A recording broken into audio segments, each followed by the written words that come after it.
Salut à tous, j'espère que vous allez bien. On se retrouve pour une nouvelle vidéo. On va faire la critique de Deadpool et Wolverine, où nous retrouvons Deadpool quelques années plus tard après les événements du deuxième film, où Deadpool a utilisé la montre de Cable pour pouvoir retourner dans le passé et sauver sa famille.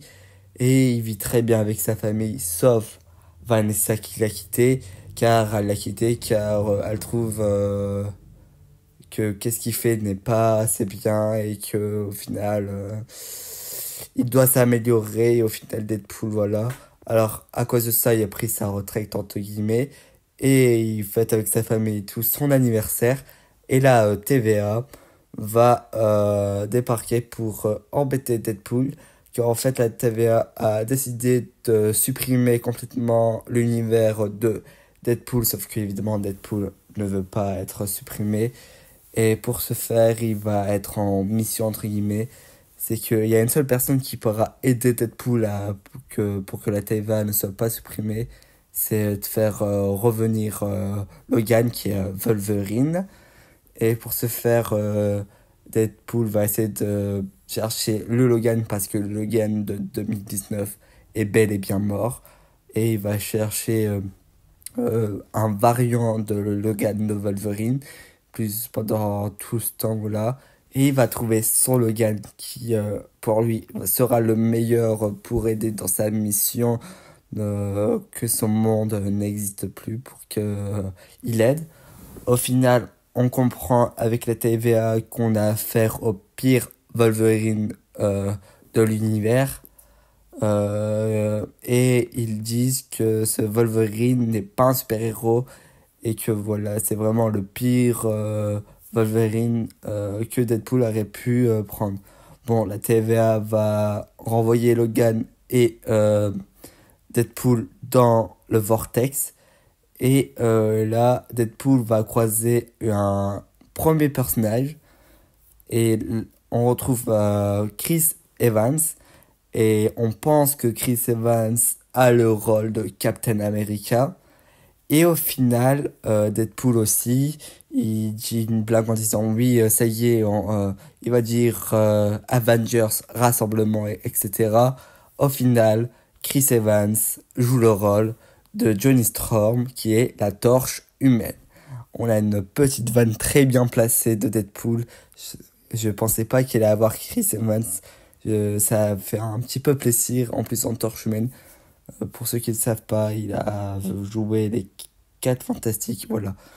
Ensuite, le film continue et nous rencontrons Cassandra Nova, qui a un lien de parenté, mais je sais plus lequel, avec le professeur Xavier, voilà, qui est Cassandra Nova, la grande méchante de ce film, entre guillemets, parce qu'ils sont deux, on va dire, voilà. Euh, voilà, Deadpool et Wolverine doivent sortir de cet endroit où il y a Cassandra, sinon ils risquent de mourir. Et en fait, le pouvoir de Cassandra, c'est qu'elle peut lire dans les pensées des gens tout en utilisant ses mains, c'est assez glauque, voilà. Et Deadpool et Wolverine doivent trouver un moyen pour battre Cassandra Nova. Ensuite, bah, le film continue. En fait, il faut savoir que ce film, parce que là j'enchaîne, il n'y a pas une histoire concrète exactement. C'est un film fun, c'est du Deadpool. C'est que si vous allez voir le film, je vous le dis d'avance, pour son histoire, vous allez être déçus. Là, on est en fait un film sur action, avec une trame narrative, mais sans plus. Sinon, c'est que action sur action tout le long de ces 2 heures de film. Il est bien sympathique, mais je reviendrai après si j'ai bien aimé ou pas. Du coup, on avance et tout ça. Et on a Deadpool qui fait la connaissance d'un autre Deadpool. Euh, et il dit qu'il y a d'autres personnes qui sont à l'intérieur, d'autres super-héros qui peuvent leur aider. Au final, après, ils vont tomber dessus. Et nous allons découvrir des caméos du coup. Nous allons voir le caméo de l'acteur qui joue Blade. nous allons avoir Gambit, nous allons avoir Elektra du premier film, du film Daredevil, et nous avons X-23. Voici les caméos, je pensais pas voir Blade, Elektra, Gambit. J'étais très content de les voir parce que c'est quand même fait partie des personnages qui sont sortis les premiers Marvel, entre guillemets. C'est des films qui n'ont pas forcément fonctionné. Gambit, je sais pas si il y a eu un film sur Gambit, mais je sais que c'est un personnage pas très connu. Je pense que c'est pas mal d'avoir mis ces personnages parce que on per- perso, pas beaucoup de personnes connaissent Blade, pas beaucoup de personnes connaissent Elektra, pas beaucoup de personnes connaissent Gambit. Et X-23, c'est parce qu'il y a Wolverine, entre guillemets. Mais voilà, ça faisait plaisir. Ils vont s'allier du coup à Deadpool. Ils vont retourner dans la base où il y avait Cassandra Nova. Il va y avoir une petite confrontation et tout. Deadpool et Wolverine vont apprendre l'avantage sur Cassandra. Mais au final, si elle meurt, il pourra pas revenir dans ce monde du coup. Ils sont obligés de la laisser vivante.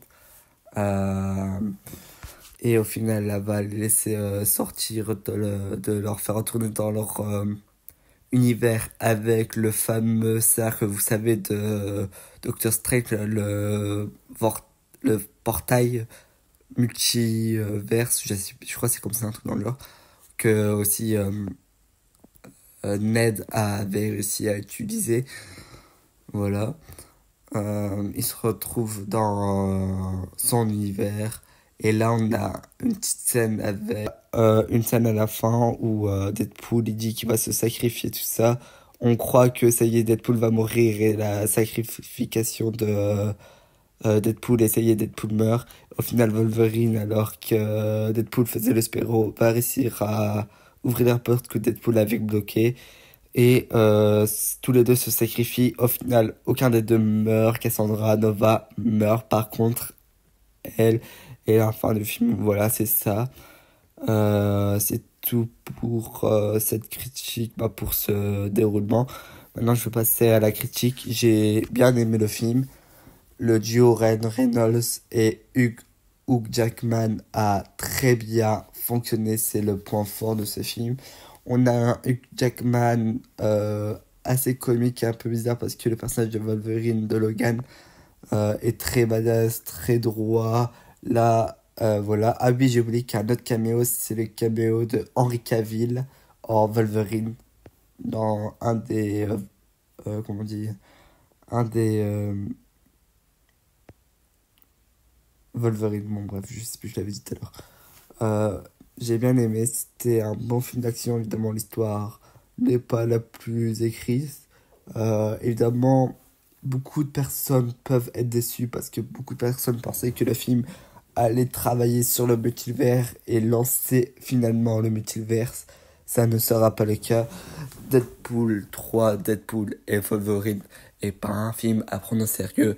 Le 1 n'était pas un film à prendre au sérieux. Le 2 c'est pareil. Le 3 c'est pareil. Les vannes fonctionnent toujours autant. J'ai très bien rigolé durant ma séance. Ryan Reynolds en Deadpool est juste incroyable. Voir Logan, Hugh Jackman encore, Wolverine, c'était encore incroyable. Le seul petit bémol, c'est qu'on met de côté la famille de Deadpool. C'est vrai qu'ils ont jamais été très importants, mais j'aurais aimé les voir un petit peu plus. On a peu de paroles de le seul qui a un peu plus à l'écran, c'est Peter. Euh, Ensuite, le film, comme j'ai dit, c'est pas, l'histoire n'est pas un fifou. Seul petit bémol que je dirais au film, c'est que le méchant était trop prévisible. Les méchants, Cassandra Nova, on l'a vu dans la bande-annonce, et le mec qui gère la TVA, c'était un peu prévisible que c'était le méchant. C'était dès le début, on le savait, voilà. Après, sinon, c'est un bon film dans l'ensemble. Vous avez passé un bon moment. C'est un film cool. Évidemment, beaucoup de personnes pensent que c'est ce film qui va sauver Marvel. Je pense pas. Mais c'est une réussite ce film. Et honnêtement, si vous voulez vous divertir, rigoler, voir des scènes de combat. C'est vrai aussi, le dernier petit Venom, c'est la lumière qui est un peu bizarre, mais comme on sait que Ryan Reynolds aime bien faire des vannes sur le cinéma, alors c'est peut-être fait exprès, je pense que c'est fait exprès. Mais sinon, voilà, comme j'ai dit, si vous voulez vous détendre et voir un Marvel tranquillou, regardez Deadpool X Wolverine. Je vous conseille quand même de voir le premier et le deuxième pour pas venir comprendre, mais pour suivre la logique de connaître un peu les personnages, même s'il n'y a pas trop besoin. Et bah, l'histoire un peu de Deadpool. Mais sinon, ce film est bien. Voilà, fin de la critique. On se retrouve plus tard pour d'autres critiques.